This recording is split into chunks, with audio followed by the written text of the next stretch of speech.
ये कहानी एक ऐसे लड़के की है जिसकी फैमिली बहुत गरीब थी। इनके पास पैसे तक नहीं थे। पर ये जो लड़का था उसके अंदर स्कूल जाने की, पढ़ाई करने की, काम करने की एक अलग सी ललक थी, एक अलग सी ऊर्जा थी। स्कूल के बाद भी ये लड़का घर घर जाकर सामान बेचता था। रात में पार्ट टाइम मजदूरी करके कुछ पैसा कमाता था। उन कमाए हुए उन पैसों से ये अपनी स्कूल की फीस भरता और अपना घर खर्च चलाता। ये लड़का एक दिन मॉर्निंग में निकला सामान बेचने के लिए। बहुत से घरों में जाकर अपना सामान बेचने लगा। काफ़ी जनों ने उसका सामान नापसंद किया और बहुत से लोगों ने उससे नफरत तक की।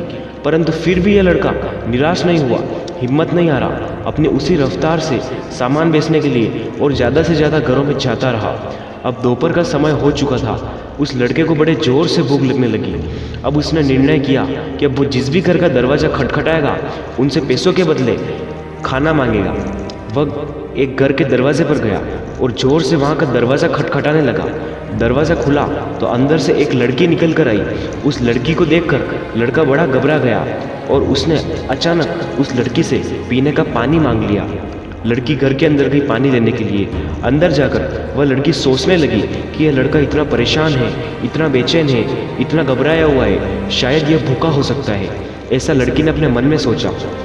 लड़की अंदर से एक गिलास दूध लेकर आई और उस लड़के को दे दिया। लड़का बड़े शांति से उस दूध को चुपचाप पी लेता है और मन ही मन सोचता है कि आज भी इंसानियत जिंदा है, आज भी दया और मानवता है।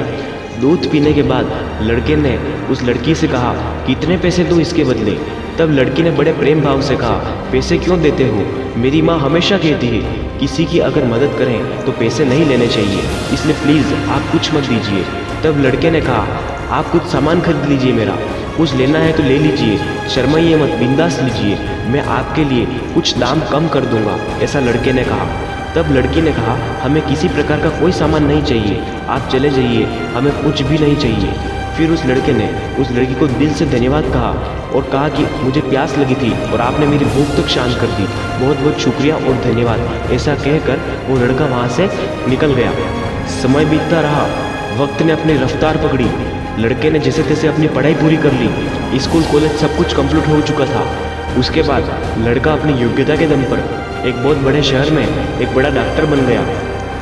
वो जो लड़की थी उसकी फैमिली की स्थिति भी बदल चुकी थी। एक दिन अचानक उस लड़की की तबीयत बिगड़ी। लोकल डॉक्टरों ने कहा कि इसे बड़े शहर ले जाइए और किसी बड़े अच्छे अस्पताल में भर्ती करवाइए। अब उस लड़की को बड़े हॉस्पिटल में भर्ती करवाया गया और संयोग से जिस हॉस्पिटल में भर्ती करवाया उसी हॉस्पिटल में वह लड़का डॉक्टर बन चुका था। लड़के के पास उस लड़की का केस आया और बताया गया डॉक्टरों के द्वारा कि इस लड़की की स्थिति बड़ी गंभीर है, इसलिए डॉक्टर साहब इलाज करना ही पड़ेगा और आपको बचाना होगा, अन्यथा यह मौत के मुंह में जा सकती है। तब उस डॉक्टर ने या उस लड़के ने उस लड़की की सारी डिटेल निकलवाई और फोटो और एड्रेस देखकर उन डॉक्टर साहब को याद आ गया कि ये तो वही लड़की है। तब उस लड़के ने यानी डॉक्टर ने मन ही मन सोच लिया कि आज मेरा दिन है, कैसे भी करके इसे बचाना है। तुरंत डॉक्टर के द्वारा आईसीयू में उसे भर्ती करवाया गया और बड़े बड़े शहरों से एक्सपर्ट डॉक्टर की टीम बुलाई गई। सभी डॉक्टरों ने जी जान लगा के दिन रात एक करके उस लड़की को जैसे तैसे करके बचा लिया। अब वो लड़की धीरे धीरे ठीक होने लगी थी।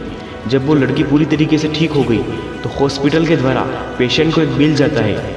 तो उसी प्रकार उस लड़की के पास भी हॉस्पिटल का और इलाज का सारा बिल जाता है। तो उस लड़की के पास एक लिफाफा जाता है और उस लिफाफे के अंदर डॉक्टर साहब ने एक पर्ची में कुछ लिख दिया था। जब वो लिफाफा लड़की के हाथ में जाता है तो लड़की बड़ी परेशान हो जाती है, बेचैन हो जाती है और मन में सोचती है कि इस लिफाफे में कितने हजारों कितने लाखों का बिल होगा, मैं इतना कैसे भरपाई कर पाऊंगी, हमारी तो इतनी हैसियत भी नहीं है, मेरे परिवार के पास इतना पैसा नहीं है। उस लिफाफे को खोलने से पहले लड़की ने अपने मन में यह सब सोचा। जब लड़की ने लिफाफे को खोला तो उस लिफाफे के अंदर से डॉक्टर के द्वारा लिखी हुई वह पर्ची निकली। उस पर्ची को जब ध्यान से वह लड़की पढ़ने लगी तो उसमें लिखा था कि इलाज का सारा बिल बहुत सालों पहले एक गिलास दूध से पे कर दिया था। डॉक्टर साहब भी वहाँ पहुँच चुके थे। उन्हें देखकर वह लड़की इमोशनल हो गई और बहुत ज़ोर ज़ोर से रोने लगी और मन में सोचने लगी और कहा कि आपका दिल कितना बड़ा है, मैं कैसे शुक्रिया कहूँ आपका, बहुत बहुत धन्यवाद आपका। उस दिन आपने मुझे थैंक यू कहा था, आज मेरा दिन है, मैं आपको बार बार थैंक यू कहती हूँ और प्रणाम करती हूँ। इस प्रकार से यह है। दोस्तों, सुनने में तो सिर्फ यह कहानी है, पर हमें जीवन में बहुत कुछ सिखा देती है। आज मैं इस कहानी से आपको 3 बातें बताऊंगा, इसलिए इन्हें बड़े ध्यान से सुनिए।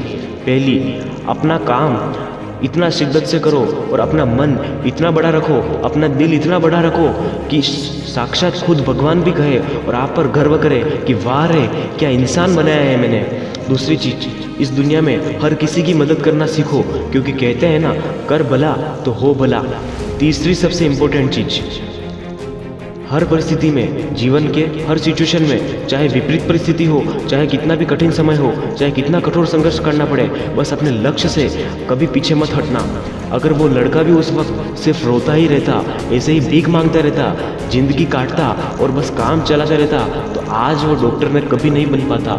इसलिए सबका अच्छा सोचो, अपनी पॉजिटिव थिंकिंग के साथ आगे बढ़ते रहो। मैं मिलूंगा फ्रेंड्स आपसे अगले वीडियो में, जो आपके जीवन को जोश, जुनून और सकारात्मकता से भर दे। अपना कीमती समय देने के लिए शुक्रिया। जय हिंद, वंदे मातरम।